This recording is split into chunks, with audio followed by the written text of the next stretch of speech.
Այսօր մեր եկեղեցին, հայ առաքելական եկեղեցին նշում է Գյուտ խաչի տոնը, տոնի հիմքում պատմական այն իրողությունն է, որ Քրիստոսի խաչափայտը Տիրոջ համբարձումից հետո դրվեց Քրիստոսի գերեզման, թափուր գերեզմանի մեջ եւ փորձեցին այս կերպ խաչափայտի գոյությունը մոռացության տալ հրեաները, հրեա առաջնորդները։ Երկրորդ անգամ Քրիստոսի խաչափայտը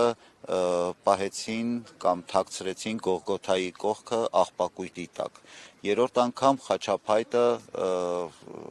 գերեցին դեպի Պարսկաստան եւ քրիստոնյաները Պարսկաստանից գերությունից խաչափայտը վերադարձրեցին Երուսաղեմ։ 3 անգամ պատմության ընթացքում Քրիստոսի խաչափայտը կորցրել ենք։ Առաջին անգամ խաչափայտը փորձել են անտարբերության մատնել, երկրորդ դեպքում աղբակույտի տակ թաղել, երրորդ դեպքում չարությամբ են վերաբերվել խաչափայտի, անարգանքով եւ չարությամբ։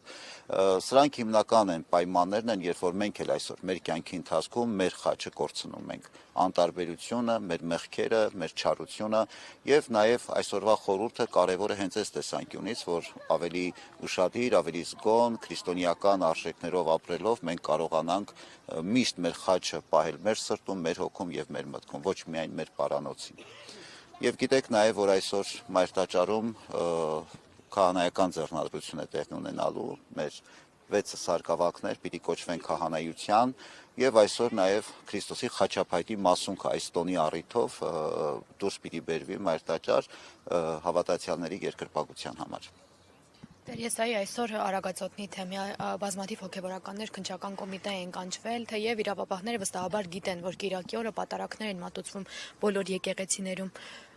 Կարծում եք արդեն գործուն քայլեր են սկսվել իշխանությունների կողմից վարվող այդ քաղաքականության։ Արդեն քայլեր ինքնին խոսում են եւ բնականաբար արդեն վկայում են այդ գործուն քայլերի մասին։